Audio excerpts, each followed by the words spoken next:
Hello, welcome to Spintires. Oh, sorry, Spintires Mudrunner. Although the title is a little misleading. There's no running here. Other than I guess you're running equipment, but excuse me.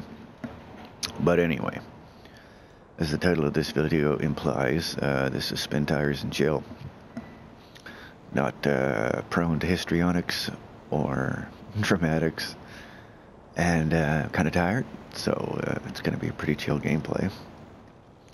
And that, if you're wondering, is basically the entire mood for this game. Is it's chill. Nature sounds, not really a soundtrack, you know, a little bit of a rock and roll riff when you do an objective, but it doesn't last. And the sounds of the vehicles, obviously. What this is, basically, is truck simulator off-road. And I've heard people describe the gameplay as excruciatingly slow. Well, if you've ever done this type of driving, you know that it is excruciatingly slow sometimes. But the challenge is the journey itself, not necessarily the objective. So if you're going to play this game, don't be in a hurry. Just chill out.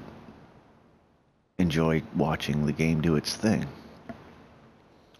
And if you're not familiar with it, this game's thing is a great physics engine. And it's all about exploring, unlocking garages where you can put modifications on your vehicles to do different jobs. Right now, the only real job to do is carry logs.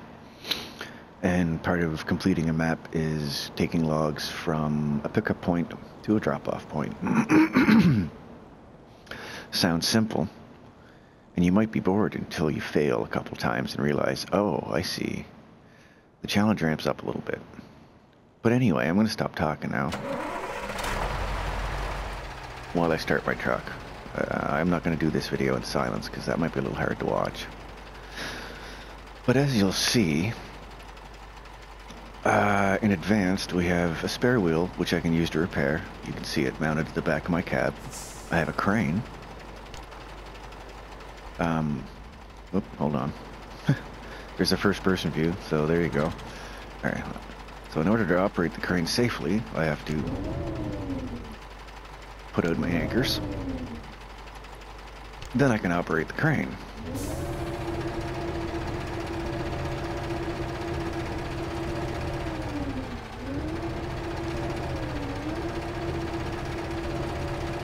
And if you choose to do so, you can load logs manually this way. It takes quite a while, because obviously it's a slow operation, but it is cool that you can do the whole thing.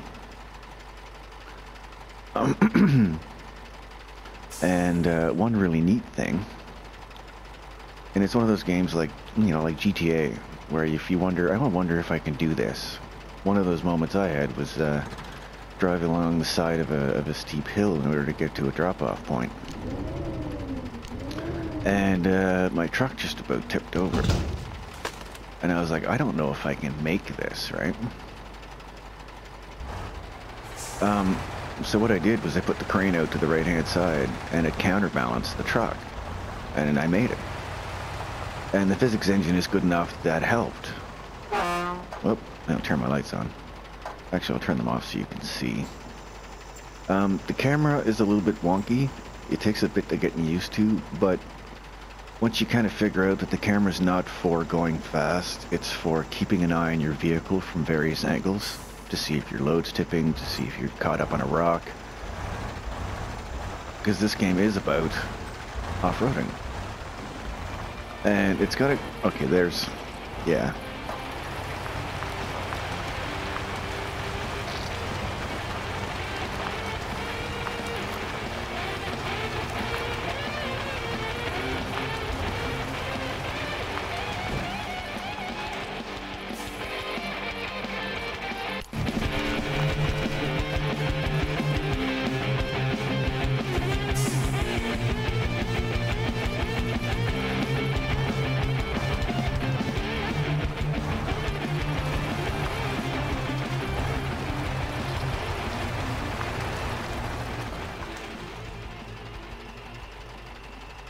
Okay, so that was the soundtrack, the soundtrack, as I told you.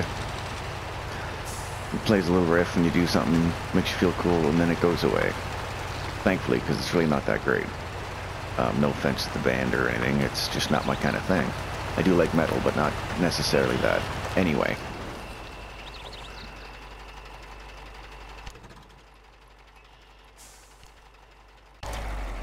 I thought I'd make it daytime so we could see. Because the cool thing about this game is the physics. The tires have deformation. I'll see if I can show it to you by going over the curb. Yeah, see, they deform. They bulge out at the sides. All of the suspension components and drivetrain components are animated. The bodies and frames and stuff all move independently. If you look closely, you can see the crane shifting around.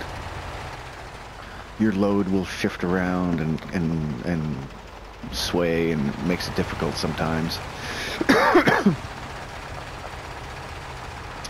But anyway, as this is supposed to be a bit of an introduction to it and a how-to, you see on the left we have diff lock, all-wheel drive, and park brake, and winch. Diff lock basically makes all of your wheels turn at the same time, whereas normally they would let one or the other slip to allow turning to happen more easily, like making corners. All wheels is pretty self-explanatory, and you can see the diagram there. Just the all wheels or just the back wheels. That burns a lot of fuel, which is right next to the all-wheel drive thing there. I have 212 out of 350. If I go ahead and with everything turned on, I burn 5 to 10 liters a minute. If I turn off that, I burn 4 to 5. So, in harder difficulties, you got to pay attention to that. Sometimes you have to watch water levels. Water is extremely well animated.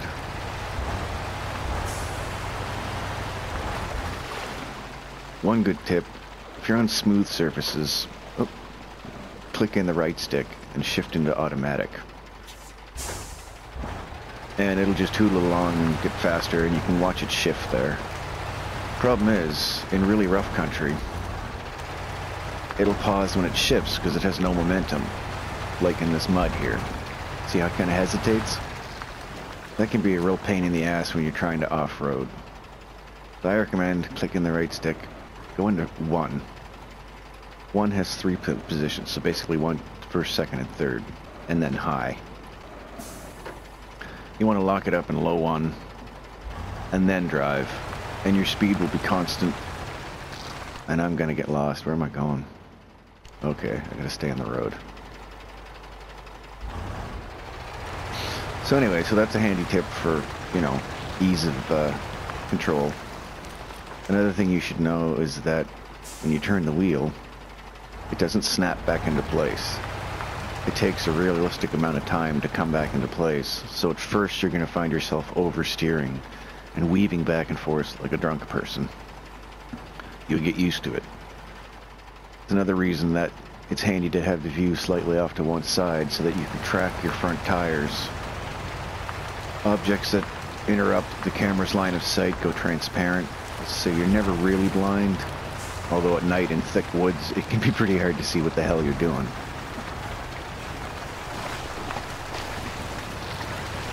There you see a little warning about how deep the water is. If you're not careful in fast-flowing rivers, it can wash your trailer away. It has an effect on your truck. You can see there in the front wheel the deformation of the tires. That will get worse when you load up. And this game is about making it with difficult loads through difficult terrain. And enjoying a cool physics engine and a chill experience while you do it. And if that's not your sort of thing, well then you'll obviously not get this. If you're watching this and going, hey, this looks awesome because I get to drive big friggin' trucks through the woods and the mud, then you're probably like me and you really enjoy the chill gameplay. I have a long day at work, I'm tired, I don't want to fucking do frenetic things, you know, I just want to chill out, go for a 4x4 in the woods. And I'll show you the difference in the handling and the way the load moves. And then I'll switch to a different vehicle so you can get an idea of the different types of things that exist. Because it's not all huge trucks. There's a few small 4x4s.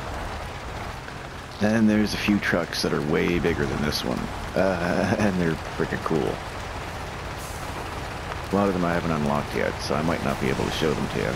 But that'll come in a later video. I'll probably do a few of these.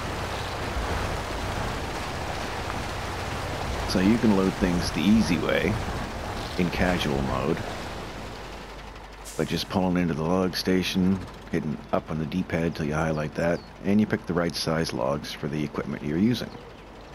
Watch the truck in suspension when I put the logs on it. Sinks right down, and it'll handle a lot differently. And especially when it comes to moving and getting traction and climbing through things. And especially when it comes to center of gravity. Oh yeah, and I forgot to mention, mud has deformation physics. It's goopy, it gets plugged up in your tires, you'll get rocks jammed between your wheels sometimes, you'll be running over sticks and logs that are in the mud. There's a lot of detail in the environment here, and how it affects your vehicle and its driving capabilities. See, there's a rock there, I'm pushing it out of the way in the mud. Sometimes you'll get caught up on trees and it'll send you off in a weird trajectory. I lost a load that way one day. It was extremely frustrating, but it was also cool because, you know, the truck stayed where it was at, and if I wanted to, I could go get in another truck and try and rescue it, or get a couple of friends in a multiplayer and we can all do this together, right?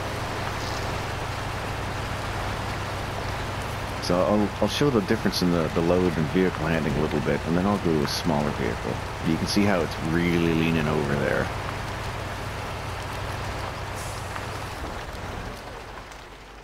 And the tires are getting all muddy. Oh yeah, good. There's a stick there. You'll see how it reacts in the mud. The tire squishes over it. Gets pushed into the ground. So they did a really good job of emulating something that a lot of video games struggle to get right, which is deformable terrain and more of a actual changeability to the environment on a small scale, rather than, you know, huge scale destructibility like, I can't remember which Battlefield game it was, but there's one where you can blow up buildings, right? So that's kind of the same idea, but on a large scale, but you can't, let's say, leave actual physical gouges and tracks in the terrain with your vehicle, because their physics engine is for a different thing. So, I'm going to switch to this little guy, the A469. Now, none of their vehicles have, like, actual names. It's all like a number and letter system, because I think they're all, like, Russian vehicles. So here's the little runabout. This thing you pretty much get to run four-wheel drive and diff lock all the time because it's basically useless. There is a more upgraded version with bigger tires. Oh, there's another truck. That one's cool. I like it a lot. This vehicle is great because at first when you start a map, a lot of it's covered up with like fog of war kind of thing. And it can make it difficult to know where the hell you're going because the roads aren't always trustworthy. Sometimes they just kind of wander off and then disappear into nothing and you're left just swimming through a bog, right? So basically when you start a map, you take one of these little guys and you go find the watch points, they're called. And once you find them, it's usually like a fire tower or something like that, you know. It unlocks the map, that part of the map, so you can see.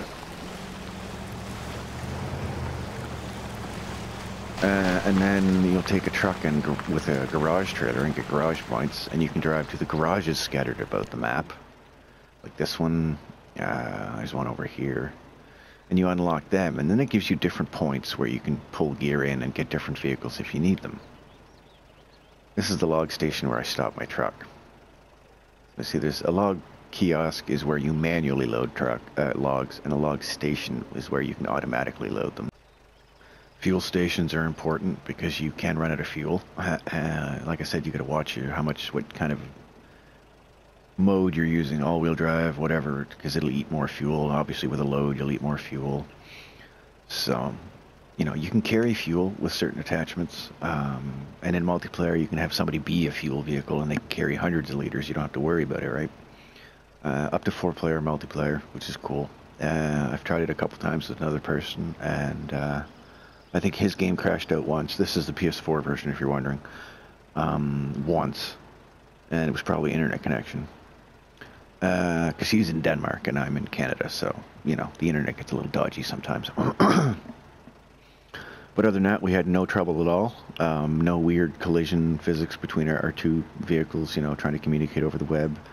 A little bit of, like, lag jumping, you know, like blipping ahead a little bit, but not much, like a half a second. So it was just like a kind of looked like a stop motion animated vehicle for a few seconds sometimes, but that was the worst thing that happened. So yeah, if you're into to slow kind of off-road simulator style gameplay, that there is tension. You can get lost in the woods somewhere and get stuck or almost flip over, and you're almost out of fuel, and you finally make it after an hour of driving, you know, only making it 3 kilometers maybe. But there is a sense of satisfaction because there is a skill to this. There is things to learn and strategies to do, especially in hardcore mode where, you know, you're limited to, well, more realistic things like fuel consumption and not being able to magically teleport to a garage if you fuck your truck up. Whereas in hardcore mode, you know, you can't skip nighttime. The map markers, for example, those don't show up in hardcore mode. You have to look in the map to see where you are compared to them. You can change or move your nodes at will. So they work really well that way. It's a good map system. And in casual mode it works great because you always have a map marker. Even better than GTA's because it shows up directly on the map rather than having to take your eyes off the road and look down at a map, which for a high-speed game like GTA would actually be a better way of doing it. But, yeah, so that was just, like I said, a quick intro. I think when I get a couple buddies on and we can do a multiplayer map and unlock things that way, it'll go a little quicker. I'll do a full kind of playthrough of a map, so anybody who's interested can see the basic flow of gameplay from start to finish on one of the 6 maps that the game gives you. From what I hear, they're going to have mods in this game, even on the console versions. I don't know how that system's going to work, but I'm excited because there's some really cool mods out there. This game, or at least its predecessor, has been out on PC for a few years now, I think, like 2, 3. So, you know, and they've been continually working on it and improving it, and yeah. So I expect the same sort of continuance to work on this in the future. I expect either free maps or DLC content of that nature, vehicles maps. So yeah, yeah, I'm excited. If you Google it like I did, it says it's $30, but when you fucking convert it into Canadian pesos, it winds up being $53.49, I think. So it's not quite a full price game here. I know my buddy in England, he bought it for £35. So I don't know what that would be like American. I guess it's probably an American website that I saw it on, and it's $30.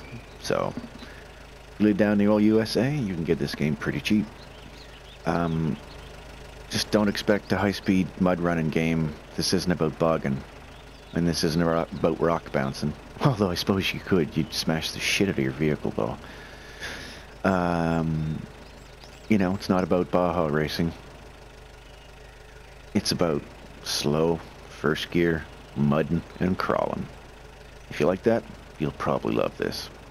If you like truck simulator style games, or farming simulator, mining sim, whatever the hell, you know, highly detailed physics games based on the actual challenges you would face in a real situation like this, you'll probably like this. It's worth checking out. I hope they come out with a demo for it.